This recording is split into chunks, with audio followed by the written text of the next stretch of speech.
Hi, hello everyone. Ito po ang ating Facebook account, JL Sharing. Sa mga hindi pa po nakafollow sa ating Facebook account, please follow naman po ang ating Facebook account.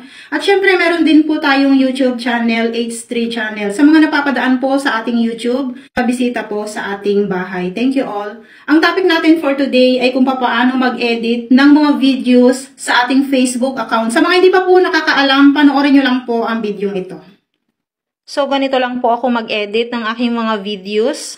Marami pa po kasing mga beginners sa Facebook Reels na hindi nila alam kung paano mag-edit ng kanilang mga videos para i-upload sa kanilang Facebook account. So, ang gagawin po natin ay step by step po muna para masundan po ng mga beginners na nagsisimula pa lang sa Facebook Reels. Kung pinasok natin ang isang content creator, kailangan matuto na po tayong mag-edit ng ating mga videos. At syempre, kailangan natin manood ng mga tutorial kasi dito sa tutorial na ito, dito tayo matututo kung paano mag-edit. So, ganito lang po yung gawin natin. I-swipe lang natin pababa ang ating dashboard. At dito ay lalabas ang ating screen recording. Hanapin nyo lamang po ito sa inyong mga cellphone. Lahat naman po ng cellphone ay mayroong screen recording. Then, pag nahanap nyo na ang inyong screen recording, pindutin nyo lang po yan at automatic na pong mag-i-screen recording po yan sa mga videos na gagawin natin. So, pagkatapos natin pindutin, naka-recording na po automatic ang ating mga videos kagaya ng mga nakikita nyo ngayon.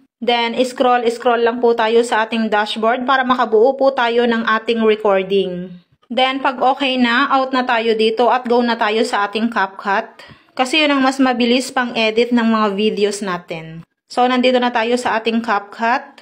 Pindutin lang ang new project. Dito ay i-select natin yung ni-record natin kanina na pinakita ko sa inyo. Eto na siya, na-select na siya sa CapCut. I-off lang natin sa gilid yung mute para wala po siyang sounds pag nag-voice over na tayo. Ayan, video sound off. Then, ang susunod natin gagawin is swipe lang natin fa-left yung mga nasa baba. Ayan, at hanapin yung ratio.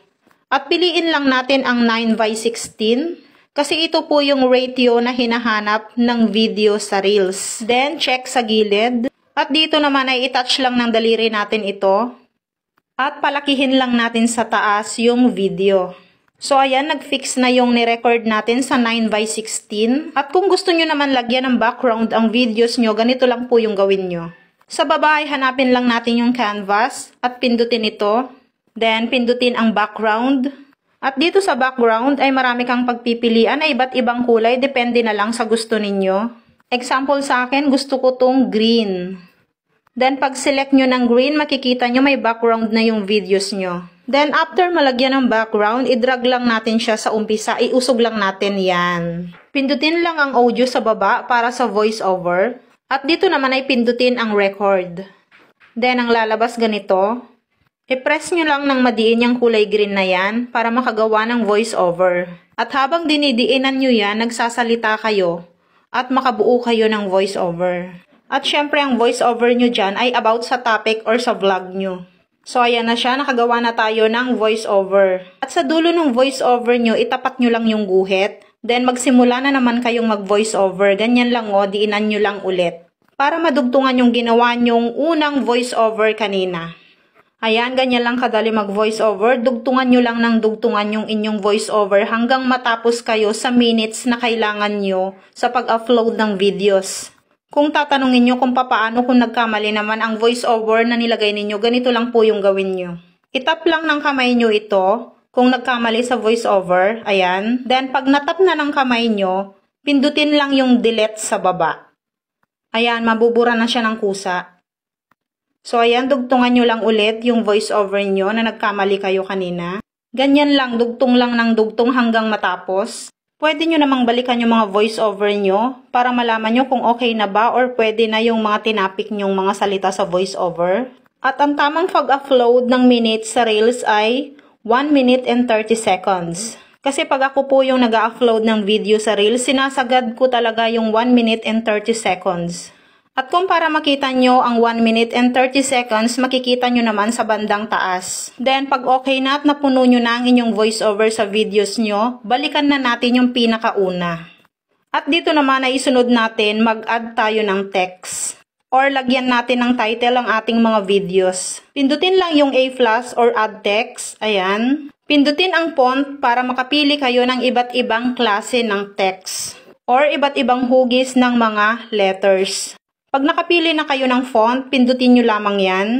Halimbawa sa akin, pinindot ko yung classic kasi para sa akin okay naman to. Then pag okay na tayo sa font, pindutin naman yung style.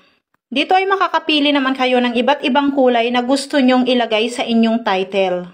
Sa akin kasi minsan favorite ko yung yellow.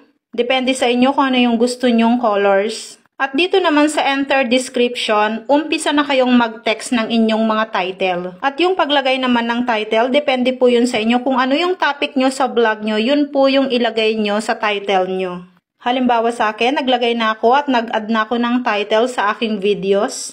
Ganyan lang po yung gawin nyo. Then, pag okay na yung title na nilagay ninyo, i-adjust nyo lang yan kung sa gitna or sa taas or sa baba. Depende sa inyo kung saan nyo gusto ilagay yung title nyo. At dito naman ay dadagdagan natin ng animation ang nilagay nyong title sa inyong mga videos. Pindutin lang ang animation sa baba. At dito ay makakapili kayo ng iba't ibang klase ng animation na gusto nyong i-apply sa inyong title na nilagay sa inyong mga videos.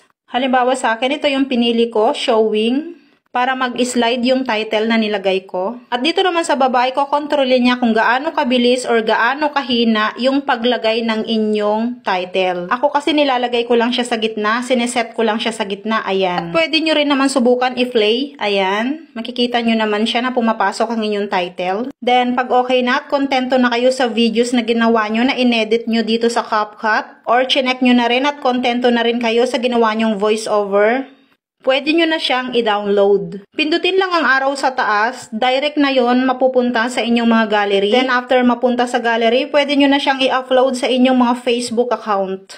So ganun lamang po kadali gumawa ng videos, mag-edit at mag-voice over dito sa CapCut. At syempre kung may natutunan na naman kayo sa video ito, bigyan nyo naman ako ng thumbs up dyan at magandang comment. Pwede nyo ring i-share ang video ito para sa mga hindi pa nakakaalam. At sa mga hindi pa po naka-follow sa aking Facebook account, please follow my Facebook account para updated ka po lagi sa mga upcoming tutorial ko na pwede at kaya ko pong i-share sa aking Facebook account. At syempre pa-subscribe na rin po ako ng aking YouTube channel. Thank you all. God bless. Bye-bye!